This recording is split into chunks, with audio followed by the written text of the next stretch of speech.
Welcome to the Learning Can't Wait podcast, a Full Mind production. At Full Mind, our vision is to ensure every child has access to an exceptional education. Each episode, we will be joined by pathfinders within and around the education space who are bringing about transformational change on behalf of deserving students. I am your host, Hayley Spira-Bauer.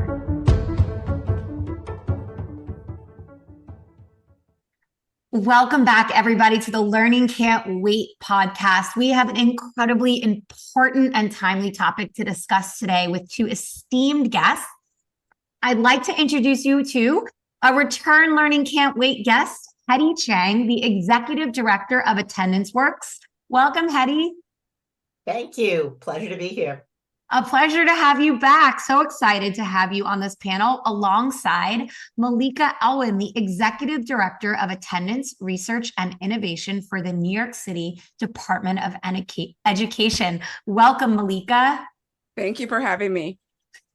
I'm so honored to have you here today, both of you. Thank you for making time in your schedule. I'm sure our listeners already guessed what our big topic is today.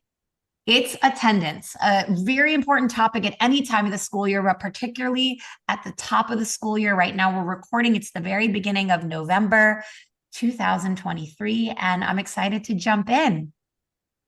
I'm going to start off with my favorite first question, which is, how did you come to be the professional and personal version of yourself? I'll start with you, Hedy. So I think I'm going to start with how I started to work on this issue of attendance, which was not a planned career move. Let me put it that way. This is all about mission-driven work.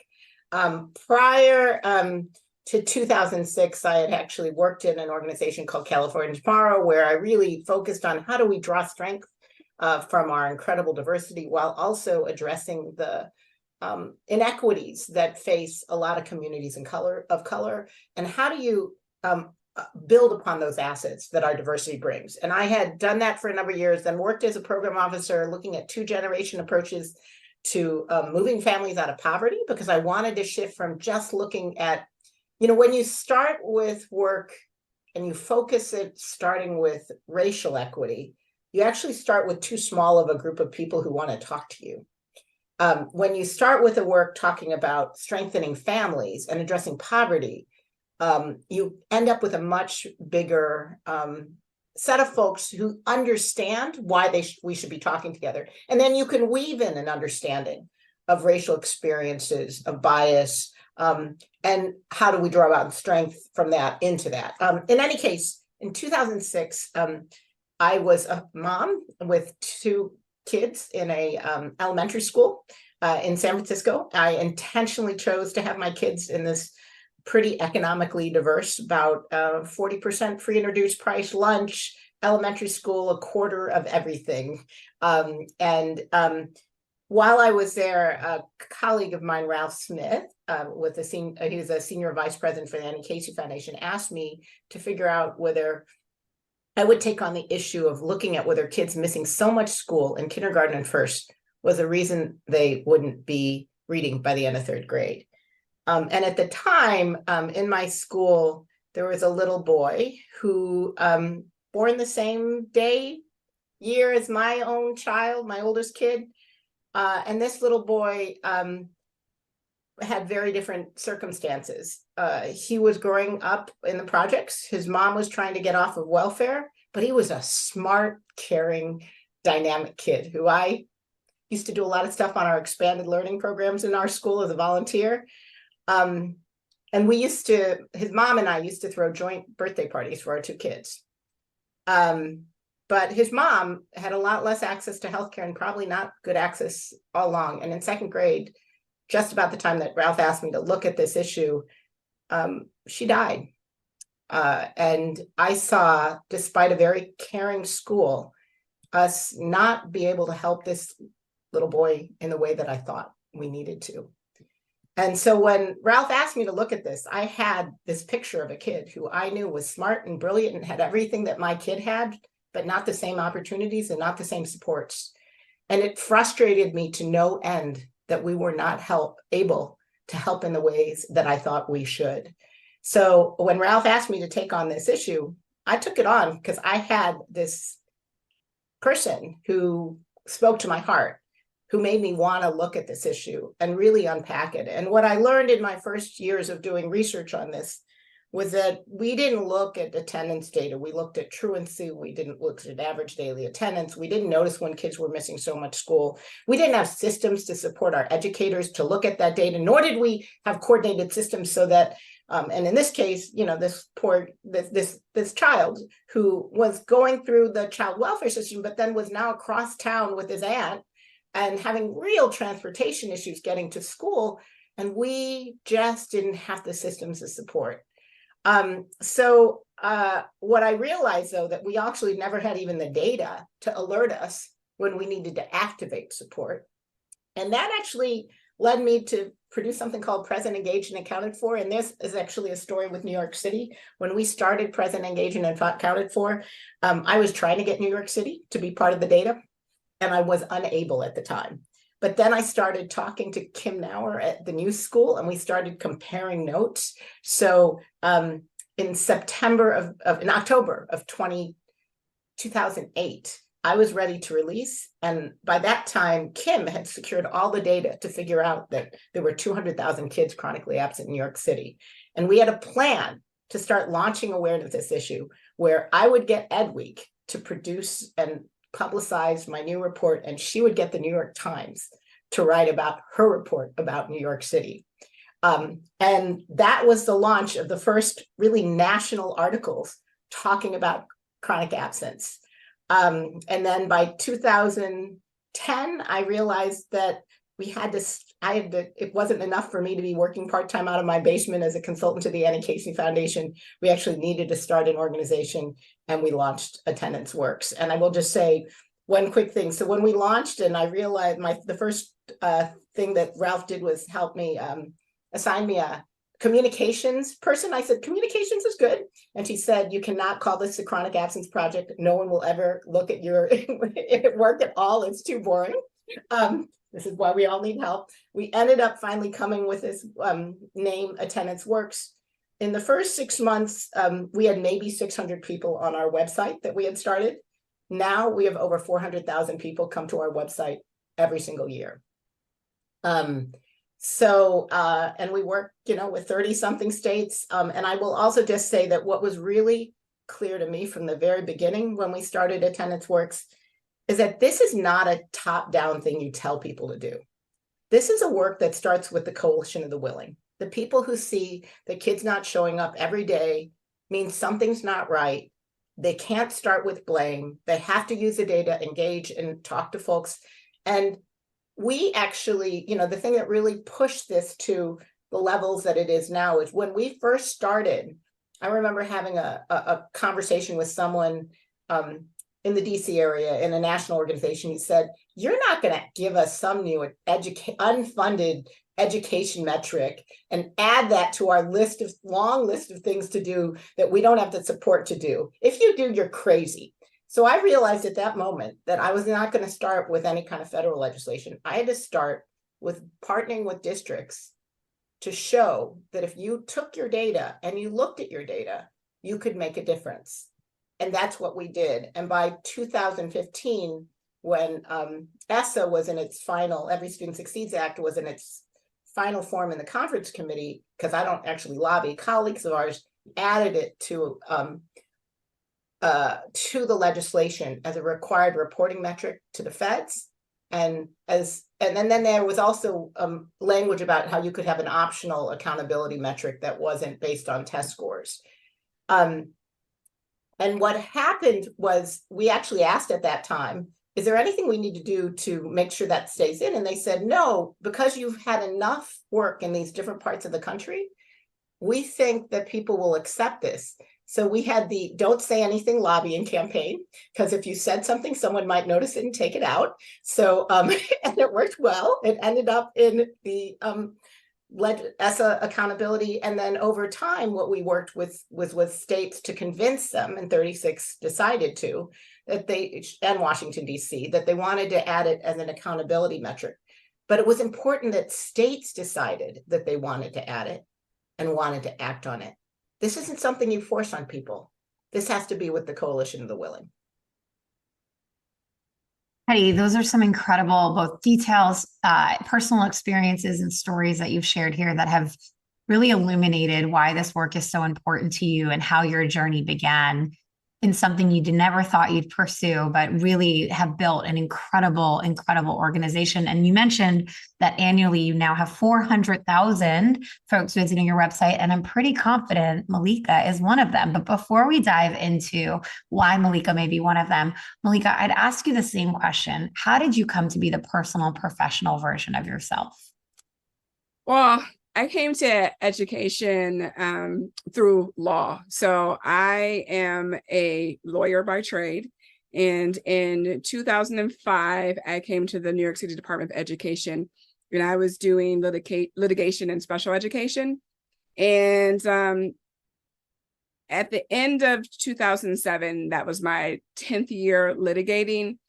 And I'd been litigating for the DOE for 2 years. And I just, at that point, was like, there has to be something more. And when you get involved with special education, there are so many issues affecting children.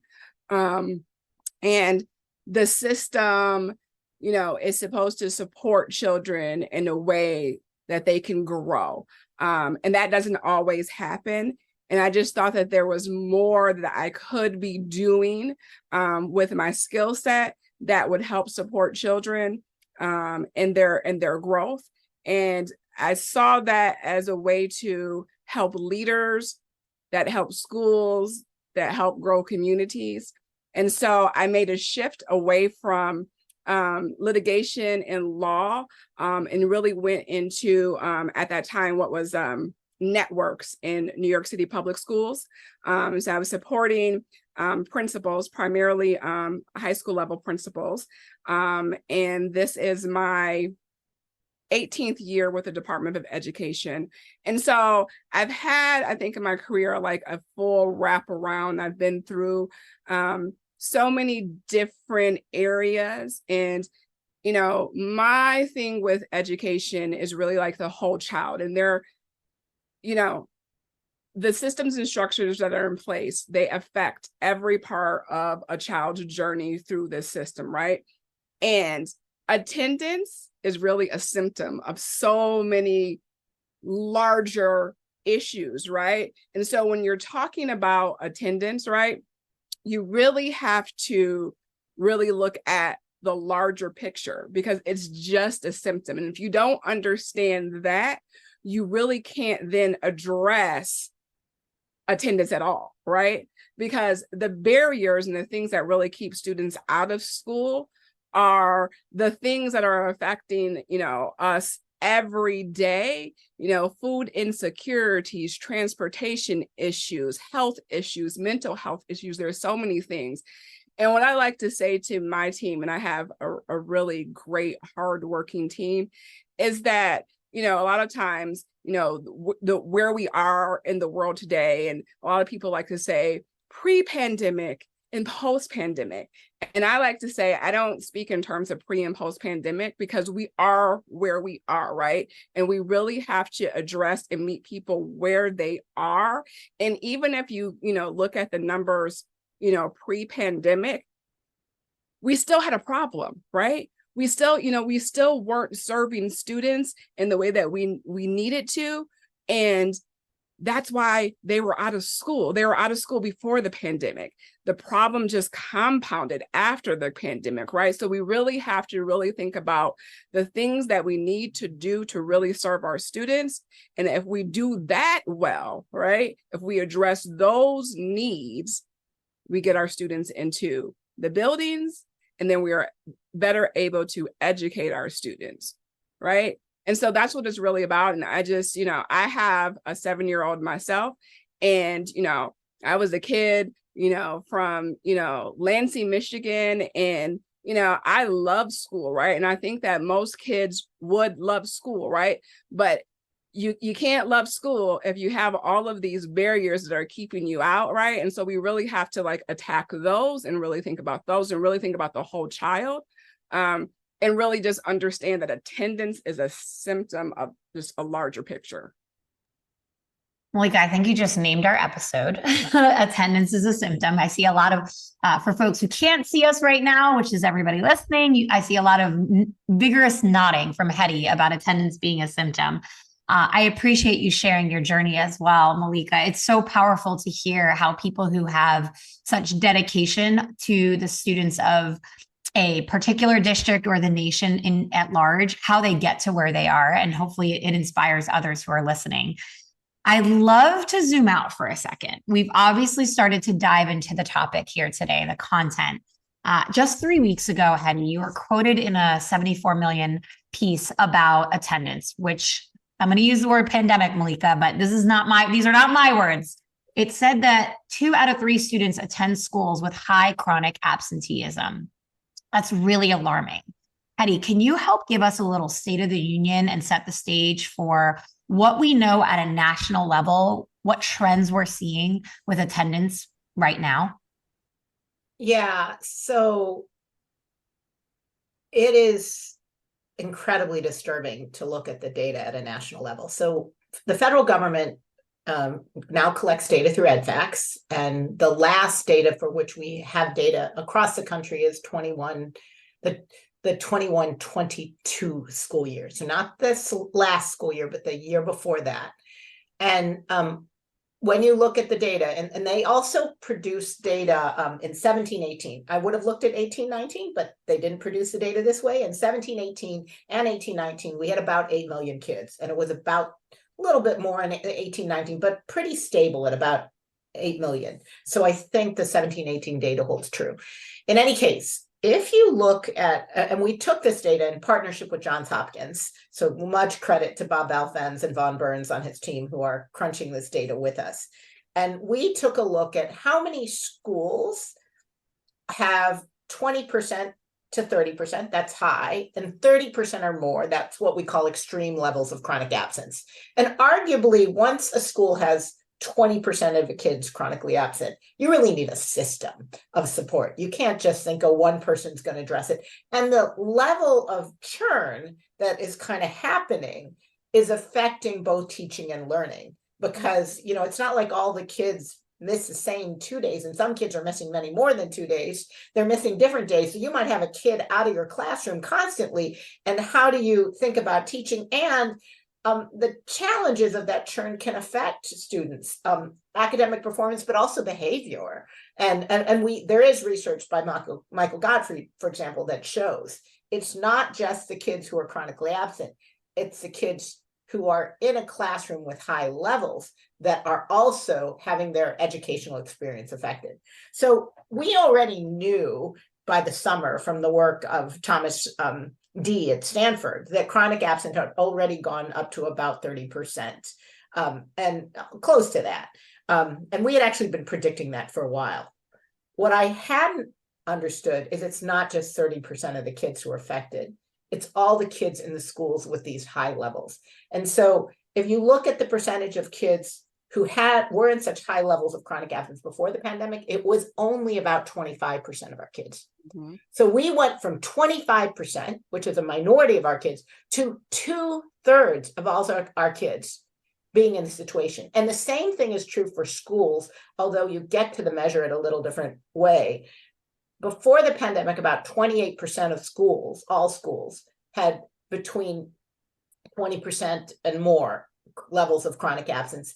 And now it's over 2/3 of schools. And where you're seeing so something like 56%, over half of all our high schools now have extreme levels of chronic absence.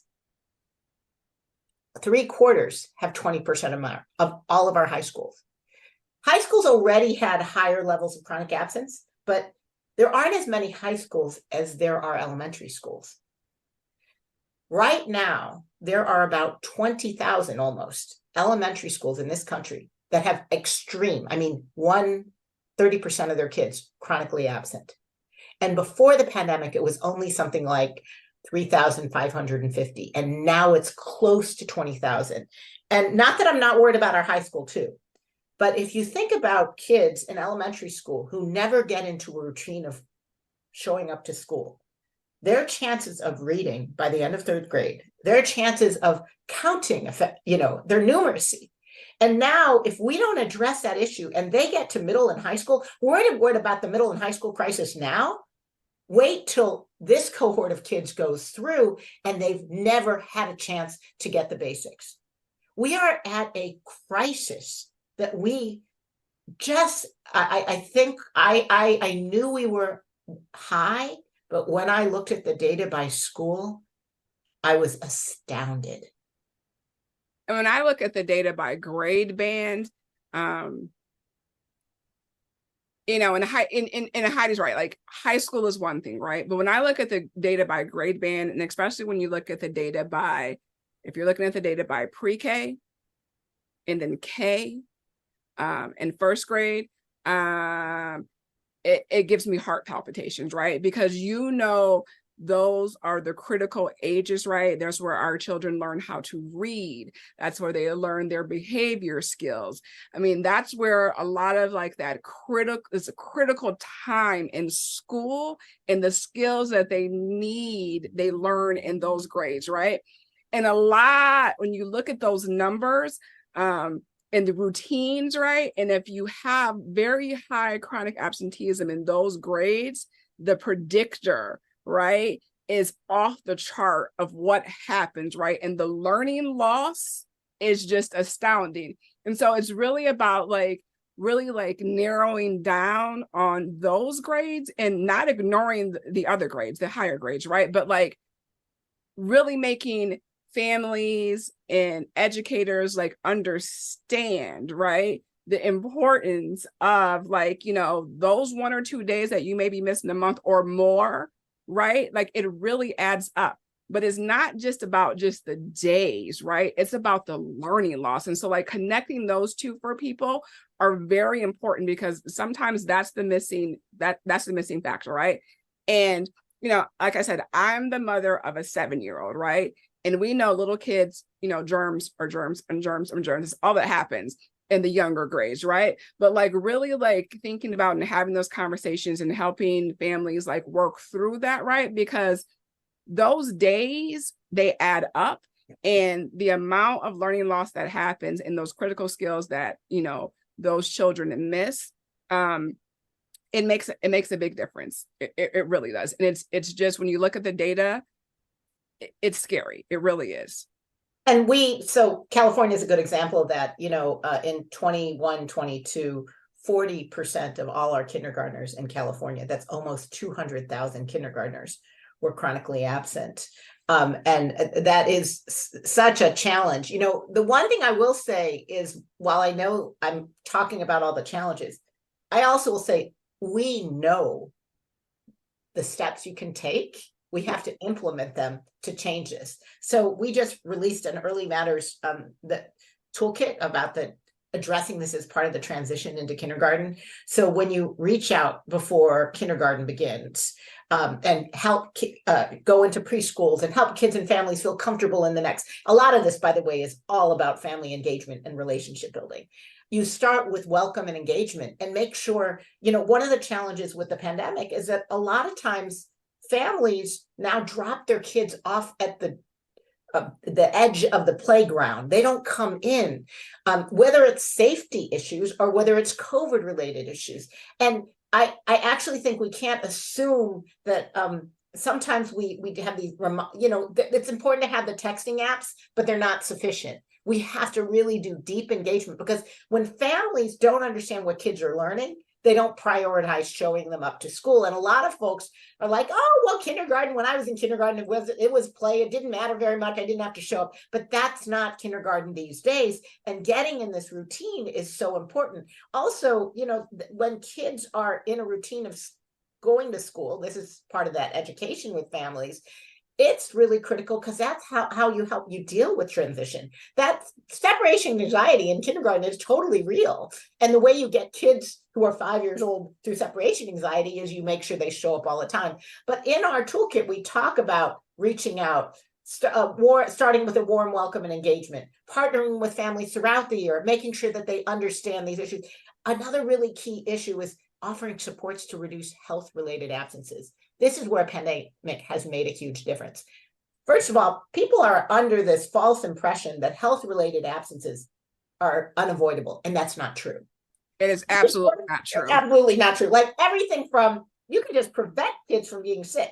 Teach all your 5-year-olds to wash their hands, make sure that when they sneeze into their elbow. These are actually learned behaviors that when you talk about those routines, Malika, that kids have to get, these are part of those routines. But also, we did focus groups with kindergarten families, and they said, we don't know when we're supposed to keep our kids home or send them to school, and we're not sure they're often not getting good guidance. Right. Schools that's clear and easy for them to understand. So if you have the sniffles, it is not necessarily a reason to stay home. You can have allergies. You can have lots of things that are not COVID. If you have a stomach ache, it's often a sign of anxiety, not that your kid's getting sick and you should keep them home. So both we got to prevent, and by the way, families didn't get access to dental care, didn't get access to immunizations, didn't get access to health screenings. So we can help make sure we prevent them from getting sick, stay healthy, and then know that they still need to show up to school, because that's actually important for their child's health and well-being. We also know that when schools have data-informed teams that look at this and can figure out who needs more outreach, when they engage community stakeholders so that they can be part of addressing barriers, and when we organize attendance campaigns that really send understandable messages about why showing up to school matters so much, we can actually reduce kindergarten chronic absence. It's just that we haven't, it's going to take a while. We had 3 years of a pandemic where people got the message, keep your child home for every and any symptom of illness. We are not there anymore. Right. We talked so much about all of the scary things, right? What we didn't do a great job of is then re-educating, right? And really talking and having like these open conversations and dialogue, right? And so we don't know, as parents, we don't know. And as educators, we don't know either, because the message was for so long, stay at home, stay at home, stay at home, right? And one of the great things about, I use attendance work in my practice all the time, right? But there's this great document on attendance work about health related issues, right? And it talks about fever, and it talks about the sneezing and the coughing and the upset stomach, right? And it's a great tool for schools to use, and that we have given out. And it really just helps educate parents about when you can send your kid back to school, after an illness, right? Or the diarrheas, the different things that go on. And, even as a parent, that helps me because, as a parent, you freak out, my kid had a fever. Well, how long do I need to keep my kid out of school if my kid had a fever? And you really just don't have anyone to talk to about these things, right? And so those are the things that just really help. But it really is about this community engagement and this full wraparound service and really understanding. But you have to use data, because you cannot engage in a conversation with families or your community if you don't know what the data is telling you, right? And so there are a lot of people in schools that are having conversations with parents and gathering information and putting it into some type of system, right? But if you're not looking at the data, if you're not disaggregating the data, if you can't then go out, right, and address the barriers if you don't know what the data is telling you. If you don't know what the data is telling you, how can you address the barriers? And so that is also a really big part of the work, is really gathering data, disaggregating the data, and then making a plan based on what the data is telling you. That is a large piece of the work. And if you're not using data, there's no way that you can create a system then to address attendance, right? And one more thing I'm going to say, with chronic absenteeism, there are still so many people that don't know what chronic absenteeism is. And when they hear the word, to them, it sounds like some type of horrible, dirty word, right? And so like we really have to also invest in really like explaining and making people understand exactly what chronic absenteeism is, right? And so you're like, if you're absent on average 2 days a month during the school year, that's going to add up and you're going to miss 10% of the school year, right? That's on average 18 days that you're missing and you'll be chronically absent. But you have to move beyond that, because what then does that mean, right? And you have to connect that number, that 10%, to learning loss. Because if you just tell me as a parent the 18 days, and I'm like, oh, okay, well, what does that mean, right? But if you put it in the terms of like my child, then it has learning loss and may have missed a critical skill they need to move forward to do their best, that changes the conversation, right? Like you think differently about it. It's not just a number and some days. So I think it's really about really educating, the community and families, and really having open and honest conversations about it. And Malika, one of the things that I really appreciate about what New York City has done has been its history of investment in community schools. Yes. Because combating this is a bigger challenge than just school staff alone have the resources to address. If the challenge is health, you might need health providers on your school campus. If it's transportation, you might need, if it's neighborhood safety, if it's bullying in the classroom, or even how you are able to engage families when you can pull on community partners who maybe see families in their community, in their churches, or at their organizations.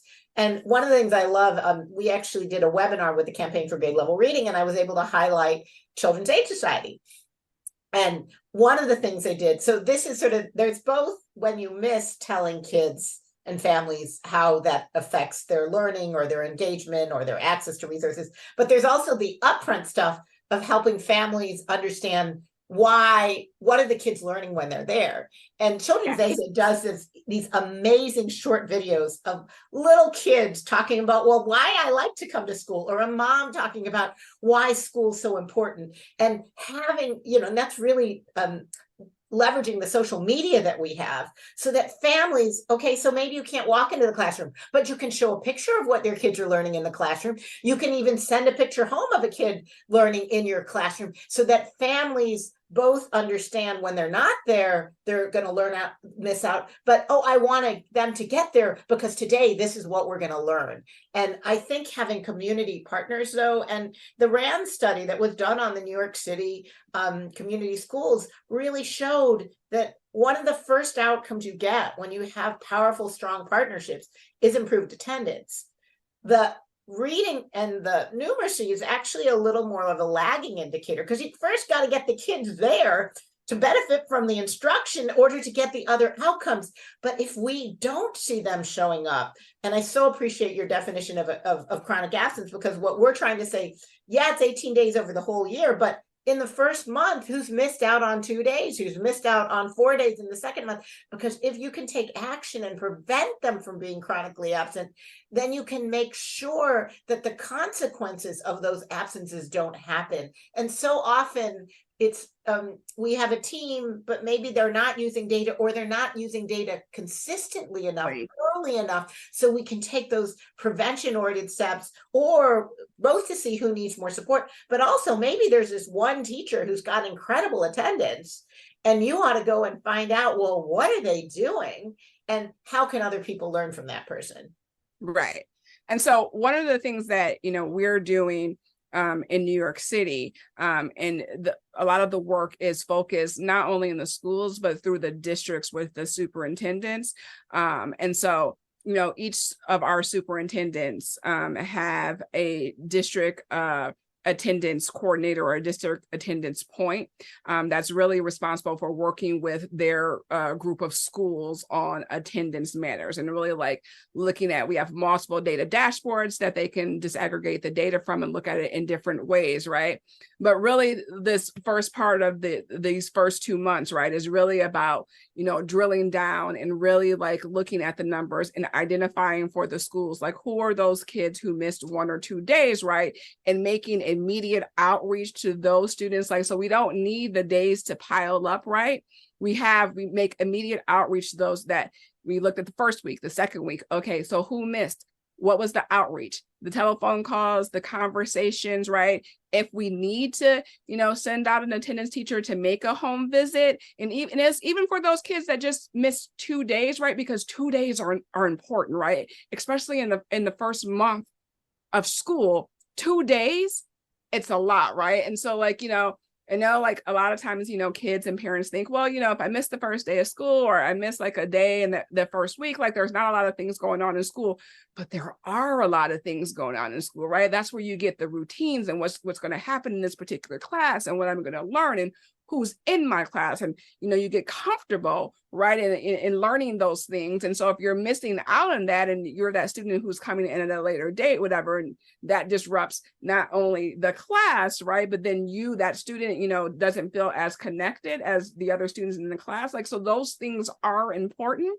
And so you have to have like a team that's making that outreach for those students, like immediately and often, right? And having those conversations and, you know, figuring out what's going on. And sometimes, you know, that outreach, you learn like little things, right? Like, so maybe, you know, Johnny didn't come to school because there's like some issue that's going on at home, right? That the school has the resources that they can immediately address, right? That will then get Johnny to school. And so there are things like that through those conversations and that outreach that most of the time through those conversations, the schools really do have the resources to be able to address that.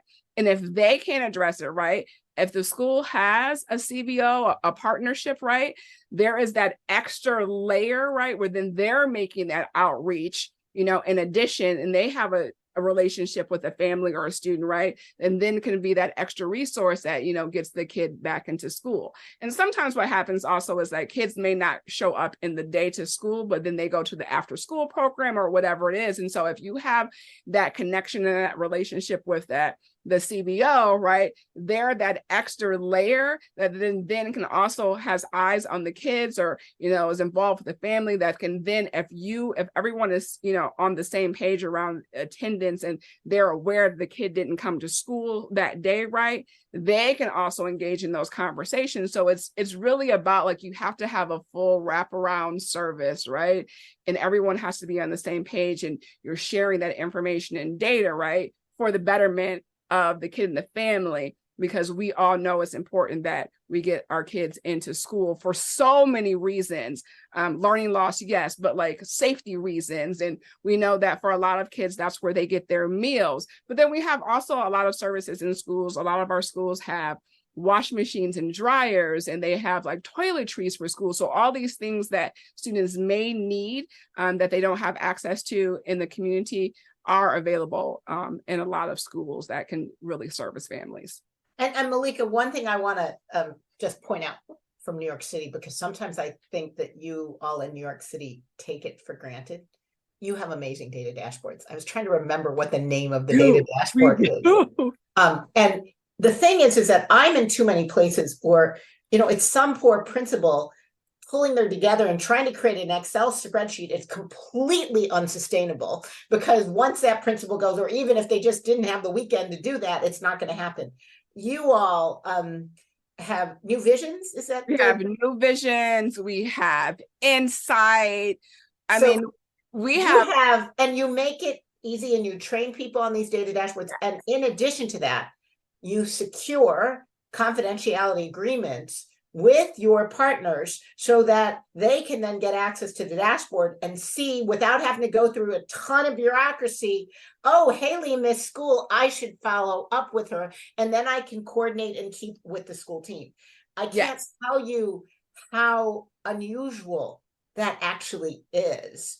I remember with some of your predecessors when they were talking about community schools, I'm like, you've completely underattended to how much you're having a data-driven dashboard to move your work, because you all just take it for granted because it's in place. But let me tell you, it is not in place in other places.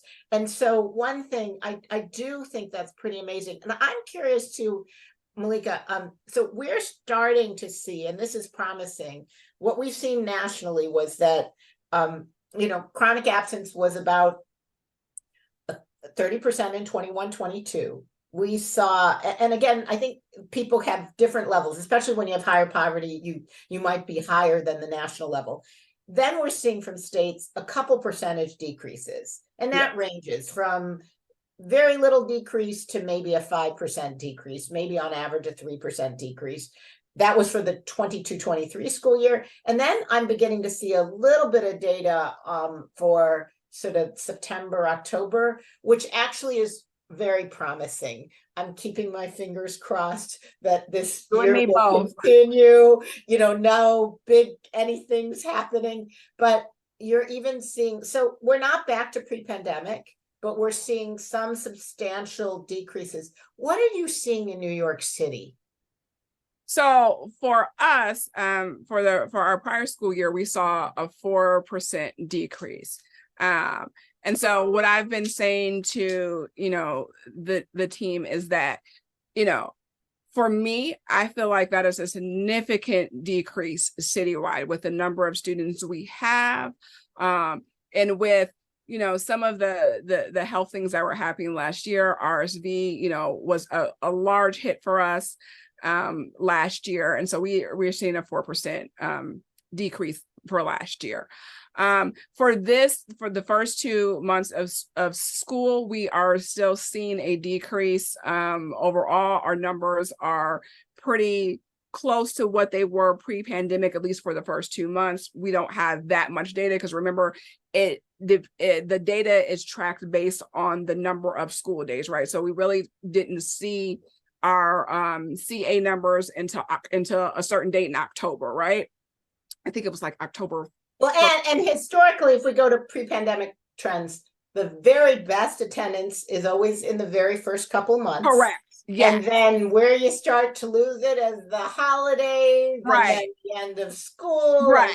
And again, just shout out to Kim Nauer in the new school. They have this attendance heartbeat that I think you all now have used, and many people have adopted, where you could see those kind of patterns that happen. So, but that's amazing news, even though I recognize we cannot depend, it will, if you could keep it to pre-pandemic levels, that would be like a minor miracle. It would be a minor miracle, but we're chipping away at it, right? And one of the numbers that I definitely am happy to see this year when we're looking at our data is that the number of what we're calling never attend, which is what we used to call no show in New York City, that number is significantly lower than it has been at this time of year. And so I know that there are more kids in our schools, right? So I know that they're showing up, right? And so that number is definitely lower. So I think that's encouraging.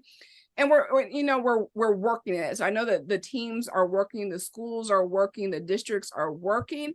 But I also, say to, teams like, you're not going to, wake up, right? And there's going to be like a 15% decrease in chronic absenteeism, like in a year. Like, so I try to get, folks to really understand, like, A, that's not how data works, but B, right, like this is a process, right? And so when you're addressing barriers, right, and these barriers that we are talking about, like they're significant, like food insecurities, mental health issues, there are cultural issues, right? There are so many things keeping kids out of school, besides the fact that we have, an increase in migrant families who are coming into New York City, who are moving around and the challenges of, being in temporary housing, right? And there are significant challenges that those families are facing, right?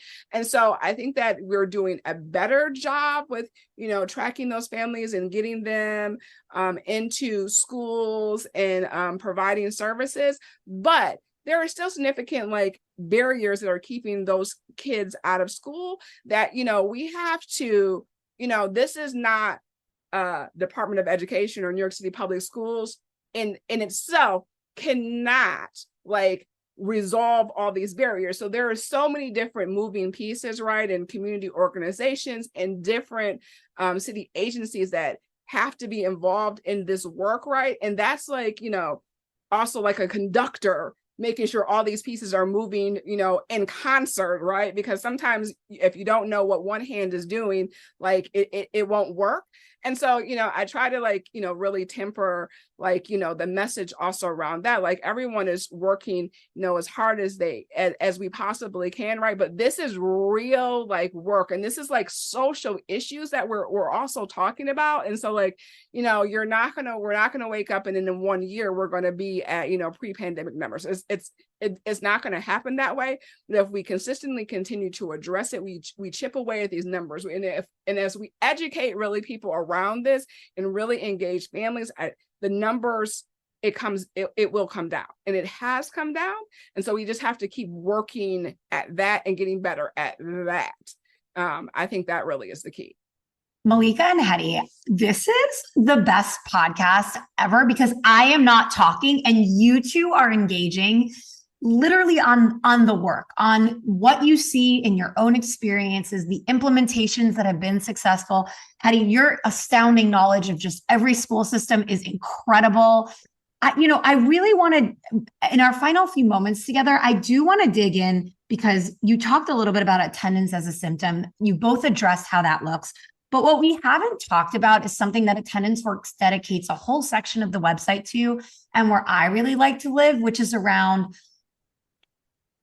focusing on the positive and celebrating the wins and successes and even incentive systems. So I'm going to ask you to do that with a lens on either school leaders or teachers themselves as the final question. What advice would you give a school leader and or a teacher about how to use positive incentives and positive framing to really drive attendance improvements in their community? As our final question, I'll start with you, Malika, with that question.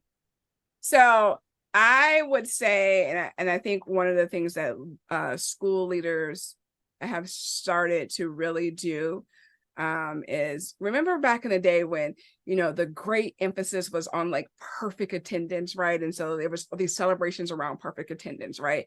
And I think, those celebrations to an extent are still important, right? But you have to celebrate the little wins, right? And so if there is a student who traditionally, missed a great, portion of school, and you get that student to come into school 3 days a week, you need to celebrate those wins, right? Because when you make kids feel great about that, right? And you also make the team that is working so hard to get that kid to come into school 3 days a week, and you celebrate the things that they have done, that positive engagement, that outreach that they have made, right? You celebrate that, you make that important, right? And you say to that student, you did so great coming into school 3 days a week. That makes a significant difference. So you have to celebrate the small wins, right? And for a student who traditionally misses a week to 2 weeks at a time, coming into school for 3 days is a big win. And you have to change your thinking about that, and you have to celebrate that. And then you have to make a plan about how you build on that, right? So you got the kid in this time for 3 days. How do we get the kid in for 4 days, right? And so you really then push your team around that. And so it's not thinking about how do we get the kid to 100% attendance, right? It's about how do we make the small change that makes a difference, right? And that really makes a difference in that particular child's life, right? And so you can make these celebrations around those students or groups of students where you've made these incremental changes, right? Around like that data point where you're getting them into the building at a more consistent basis, even if it's not 100%. And so, leaders that are able to do that, I think that they have been seeing success in a different way for those students, and it's been paying off for them. So just celebrate the small wins. Those wins are just as important as 100% attendance. Love that. It's so concrete. It's so actionable. And it also follows what we know about psychology and the human brain and how humans are motivated by celebrating their successes. Thank you for sharing that, Malika. Hedy, same question for you. So I think want to agree with everything Malika just said. And I'm going to draw upon the kind of that broader concept of building on strengths. We've had a pretty tough number of years. It's always important to build on strengths, but I think people feel hopeless these days. So building on strengths is even more important. And I'm going to talk about this from a teacher perspective, because if we've got 2/3 of our schools with 20% or more, this is an all hands on deck. And the people who have arguably the most meaningful relationships to every child in a school are teachers. Teachers need to find ways that they can build upon strengths of kids and families to motivate attendance. And I think you can do that in the work that you already do. It's not always about doing more, it's about doing things differently. And my example would be, for example, parent-teacher conferences. We have on our website a whole thing about caring conversations. And often when we're in a rush, we rush to inform. Oh, Malika, you missed 10 days. What was going on? As opposed to starting off with, Malika, how are you? How's it going? Hey, I'm so glad to see you. Hey, Malika, you know what I love about you is when you're in school, you pay so much attention to the social emotional needs of all your friends and your peers. God, you are doing great. How do you do that? We should make sure everyone. And hey, Malika, I noticed you missed these days. Does that seem like the same days that you missed? What's going on? How can I help you? How can we build on the strengths that you bring, the things that make you want to show up to school to get you then to show up to school? Now, if we build that into every parent-teacher conference, every check-in with kids, where we're not starting by criticizing them, one of the challenges is we have a long history of truancy, where people are accustomed to being blamed, scolded, and, you should have done this. And folks just don't want to go there, and they'll even not show up to avoid that conversation. So we have to start with strengths. And I think that again, everyone in the school and teachers need support from all of us. But teachers, because of the relationship, because they see kids every day, are in an incredible position to build on strengths so kids believe in themselves, believe in their future, and believe that school is a place that will help them realize that future. And believe that the school wants them or the teacher wants them there. Absolutely. Right? It feels good, like hearing you say that, Hedy, and using Malika as an example. Like, I want to be that student who gets that sort of feedback from the person who is in my building. I love that. And it's so specific and so, again, so actionable. Hedy and Malika, this has been literally the most fun to witness you two interact and share and talk about such an important topic. Thank you so much for making time in your busy schedules to come share with the listeners of the podcast. Thank you for having us. This has been great.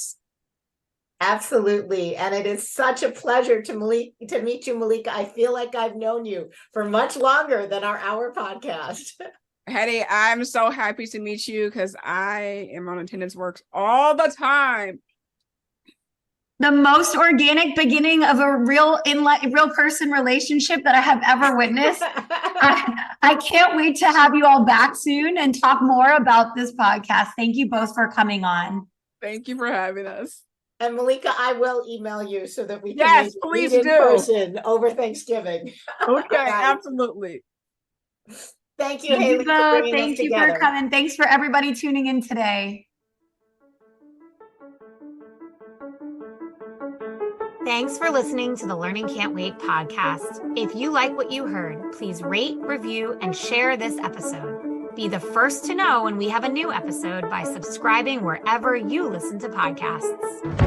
If you'd like to be a guest on the show or have a suggestion for an episode, email us at podcast@fullmindlearning.com.